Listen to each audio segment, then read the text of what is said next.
Now we're on to talk 4 of the day. Hope you've all grabbed some refreshments. For those just joined, I will say it again, there is recordings of the earlier talks in the back rooms, so feel free if you would like to catch up. So next up we have HENRIK MARSTRAND. He's the CEO and founder of Matter, and it's going to be an interesting talk because they're really pioneering new methods of using new materials in a sustainable and ethical way. And it's, as from my personal experience, I mean, sustainability is something that I'm really passionate about, and I'm really excited to introduce HENRIK to you to show you how they are working in an amazing way to sort of really influence people's perception of what sustainability really is. It's a term that's on everybody's lips at the moment, and it's actually going to be a very interesting talk just to see what sustainable design really is. Thank you. Please welcome him to the stage. Hi.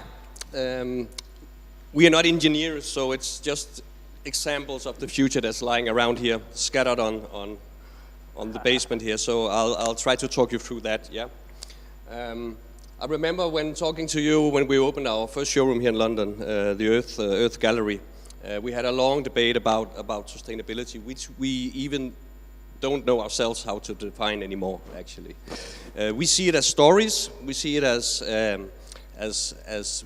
new ways to interact with the future, with consumers. Nobody can explain to us anymore what is what in this terminology, and for internal use, which I'll show you a bit about how we develop things and how we interact with designers. We don't speak about that anymore. We speak about stories, relevant stories that will hopefully, because we are a brand and we live by stories, we live by new ways of connecting with an audience, either architects, consumers, or people who want to change.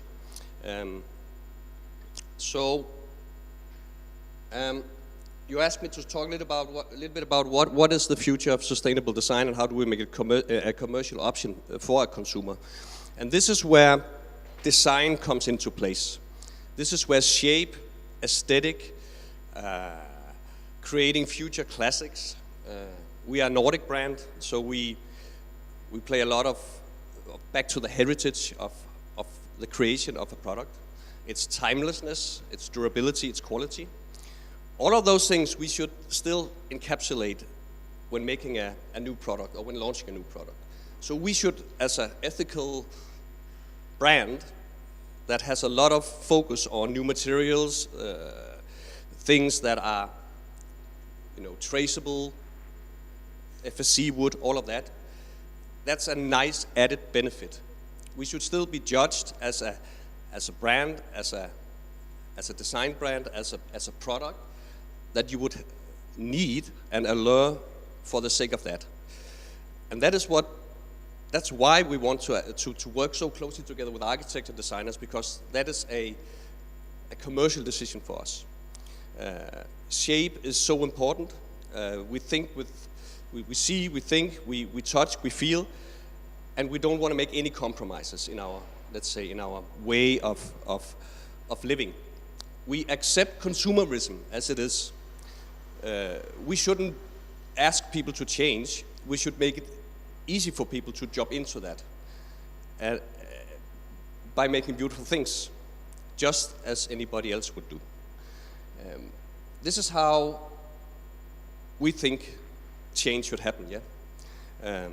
By giving the audience, the consumer, the architect, an easy choice because of the beauty of it. So what are we working on and how are we thinking about these things? For our internal product development, we call it streams. Streams of waste, streams of craft, streams of eco-friendliness, whatever that is. Examples, we work with mango wood. Mango wood is a resource in India that is there because it's essentially a fruit tree. So once the tree ends its productive life, the tree's cut, and either it's given away free or burned or whatever, but we think about that for upcycling, yeah? So these table comes out of it. So we support now over 25 craft people that are running these tables around the clock. So it feeds profit into the entire cycle. Luckily, they sell really well, right? So it's the mixture of connecting, and this is an Indian designer, by the way. So design language should be international. Doesn't need to be Scandinavian just because we are from Scandinavia, yeah? Other scrap or waste, this is alu components that are cleaned, gathered, and then sand casted. Some of the scrap is lying there, which is a technique in itself to get people to clean that in a manner that we can manufacture these items. Some of them are already classics on their own. Some of them are designed by Danish architect Space Copenhagen. They are hugely popular now. So interaction between this waste material meets new modern design is our way of thinking, yeah? You shouldn't get it cheaper, you should actually pay more, yeah? We find the value in these things. It's very, very important for us that we then can operate with our profit margins. We are commercial like anybody else. We need to make money. We have a lot of people to pay out salaries to. We cannot afford any, let's say, a slack in that. Otherwise, we wouldn't be in business. Other streams, it's the eco stream. We were one of the first Danish brands, or actually one of the first globally, who got these entire chain of all the wood we do certified. So we can track every piece of designed furniture in wood back to its origin, back to the actual forest where it is replanted again. So it took quite some time to do that. This is one of our really well-performing products. It's a new modern Danish design classic. It's a bar stool, right? So, but it's our way of thinking that we know we need to be responsible of that. And being Nordic, wood is very dear to us, yeah. So, what we have to think about, you know, what legacy we leave behind. Now, luckily, these days, many are moving into certifications of wood, of course. And that's also why we're very curious about what can we replace with wood, which is some of the stuff that's lying there. We've paid a lot of attention to working with new ways of understanding LED lighting. It gives a lot of opportunities. We are launching our own range of bulbs. Every light we do, every pendant we do is thought of with LED in mind. That means you can interact with wood in new ways because LED gives out very little heat. So it allows us again to play with these materials that will again make a new interesting product in the market, because it has to be market driven. So this is an example of the new collection we launched last year, the Ray. Another stream we think about is a craft stream. How can we be responsible in terms of the craft people we want to engage with? How can we ensure that possibly a dying craft can survive by us coming with new thinking? Taking an old craft like the sand casting, which is a very, very old technique, and we don't use it in Europe anymore for obvious costing reasons. But if you just pull the plug on that, on other regions of the world, well, what legacy do we then leave behind? So we are feeding almost 5 workshops around the clock by being true to their heritage, by giving them profit and work to do, and by coming with all sorts of collections in aluminum waste. Other supporting craft stream is sadly a dying craft also in Denmark, which we used to be very proud of, which is cane weaving.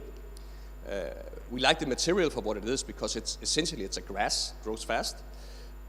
But again, it's struggling. There's only a few workshops left in Europe that can master that craft, and everybody's so busy now because everybody wants to do those weaving, yeah, so that's good. Of course, we want to support in on that, so we call that the craft support stream, and we're looking into more exciting crafts. We're looking in Mexico at the moment, very exciting stuff. For us, this is stories, yeah? and also being responsible. So what comes next? Plastic is a huge thing. I would have sworn 5 years ago that we would never adventure into plastic, but it's on everybody's mind. And once you try to understand what plastic is and the branded story we can get out, we have cast ourselves into an adventure with fish net plastic. Now, we used to be a fishing nation in Denmark, yeah? And what happens when the big trawlers need to dump their useless fishing nets, they just dump it out in the sea. One company has then made it their mission to collect these things. And we've put that into a new collection. We signed a license with the Digital family, which for those who know a little bit about Danish architecture and design, it's a very, very old traditional family and has a lot of products in production. So we signed a license where we thought what product can be used for these fishnet thinking. And they loved the idea, and we do as well.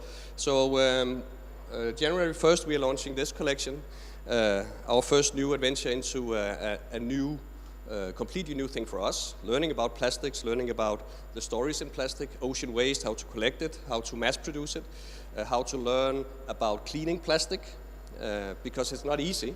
And of course, we need our sub-suppliers to be on board on this. But the thought of this is, imagine, we see it as waste today, we should see it as profit, yeah? Imagine if we sold, let's say, 200,000 of those, how much plastic we would recycle into that system. So the more commercially successful companies like us or others are, the more we would collect, the more we would need, and by doing that, we would clean it up. And imagine, in 10 years' time, we are out of ocean waste. That would be a happy thought, yeah? But that's the commercial rationale behind. Imagine if this goes through the roof. If it doesn't, then we just come up with something new. Another chair, another lamp, until we run out of resources, yeah? It's a different way of thinking about waste. We see it as a problem, but we recognize that waste must, in order to be, let's say, in a circular economy, it must be seen as a value. If you see it as a value, us capitalist guys, we'll do our thing, yeah? We'll develop, we'll sell, we'll push. And that is something that we've learned over the years, that it's only money who drives it. You can have a lot of values and ethics behind your company, and we have a mission around that. It's very, very transparent and clear to everybody in Mater, yeah? Across different countries, across different production facilities. And it drives a community of a mission. But we need to act commercial. There are some examples of some of the fish nets plastic here that you can have a look at afterwards. Another fun adventure is in India, Thailand, elephant poo. It has a value. The elephants are, let's say, out of work. Luckily, all forests are now protected. You cannot, how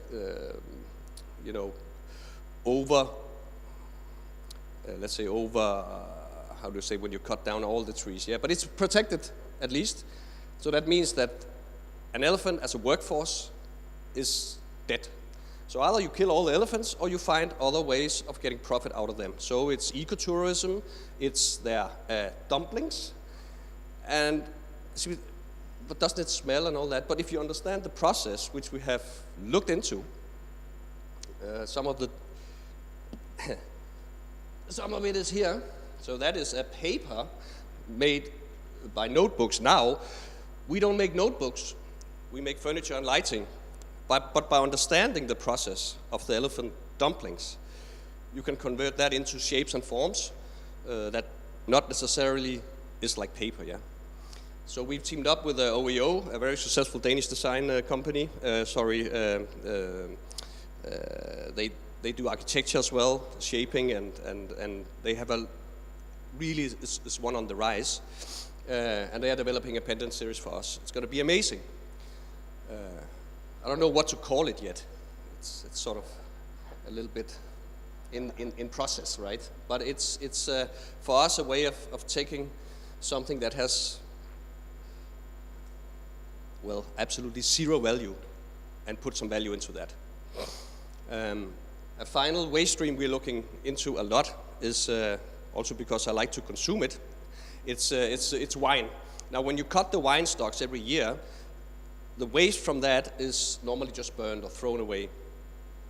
New methods, new technologies allows for wooden fibers to be changed to a certain amount when you are producing plastic.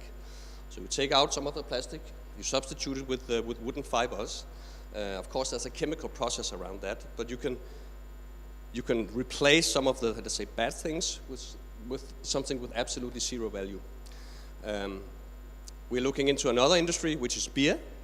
There's a lot of byproducts from producing beer.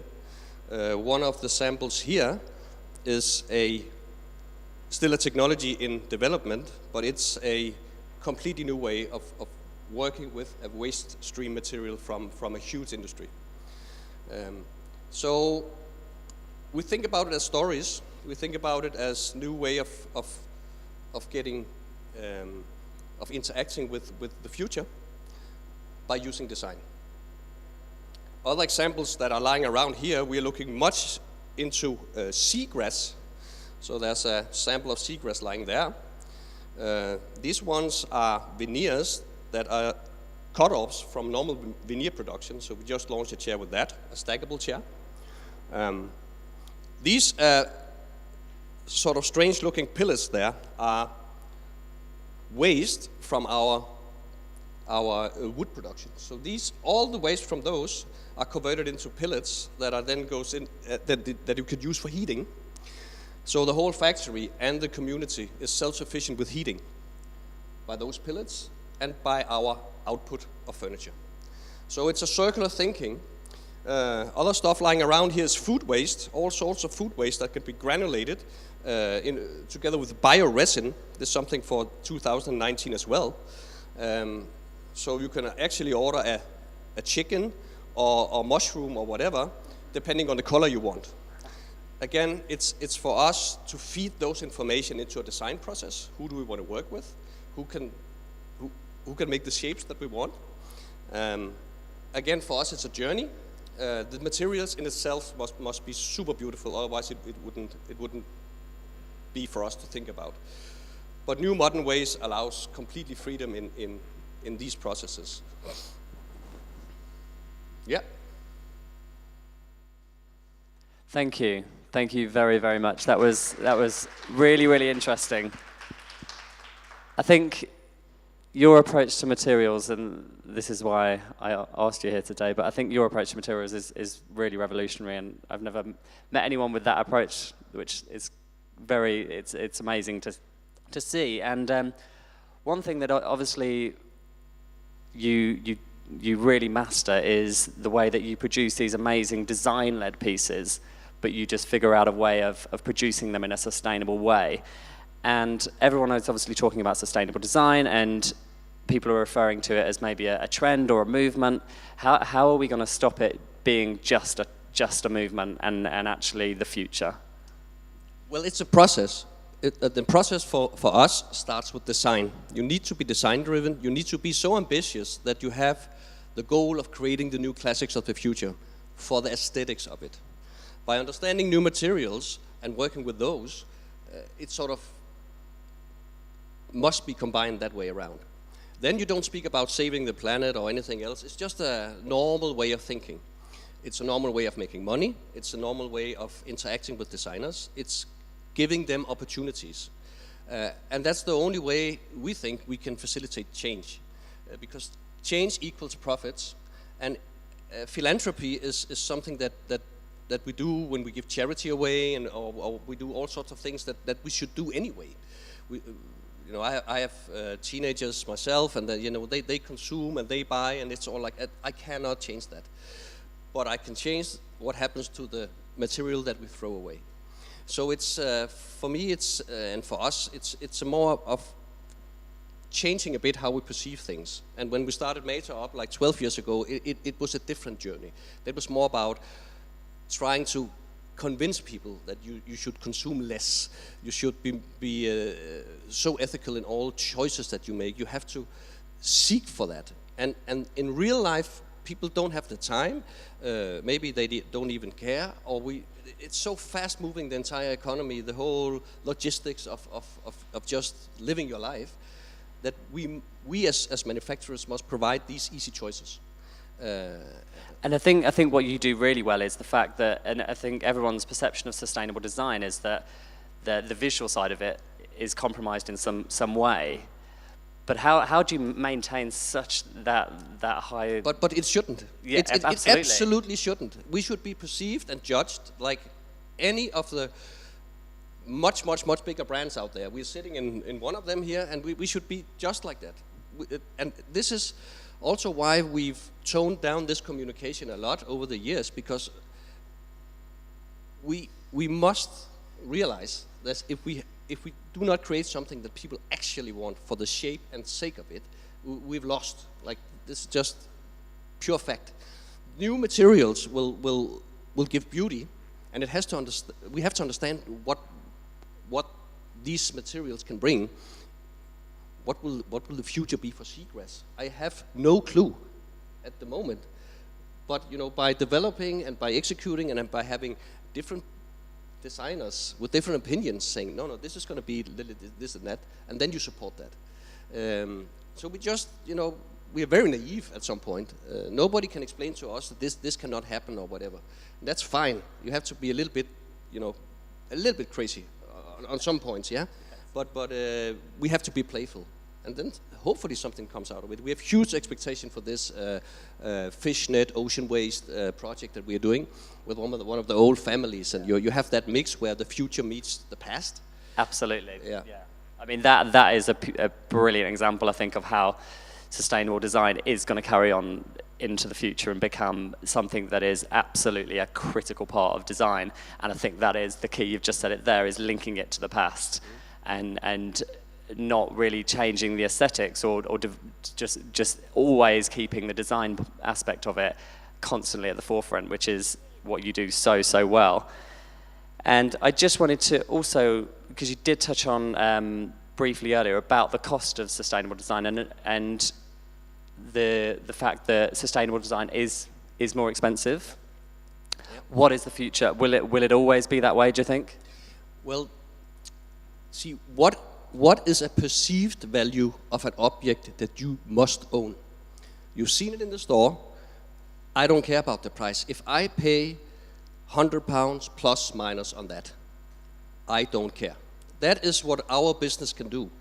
It's not like shopping groceries where we have a certain budget on that and we cannot exceed that because our household will be, bankrupt. Design products are different. You can muster in a pound here and there in the value chain, and you will still get it across. It is more expensive to go into these adventures until you have some traction and some volume on it. But I think compared to other industries, we are very, very, very lucky that perceived value of an object that you desire is a big question mark. Some people have saved up several years for a Mata high stool, which is because we must have it for the kitchen. Mission accomplished. You have a happy couple with a new chair, yeah? And by the way, it's resourcefully managed. It happens to be sustainable. Yep. Yeah, and I think that's absolutely amazing that you're giving consumers that mindset that yes, you're feeding their desire, but at the same time they happen to be buying something that is actually sustainable. Mm-hmm. Thank you so much for your time today. It's been a really, really interesting talk. You will be keeping these samples out for a while maybe, and people can have a look at them. Yeah. A few more minutes, yeah. Yeah, absolutely. I think we've got maybe 5-10 minutes break, and then if you've got any questions for HENRIK, please come and ask him and mingle and have a look at the samples as well. Thank you very much.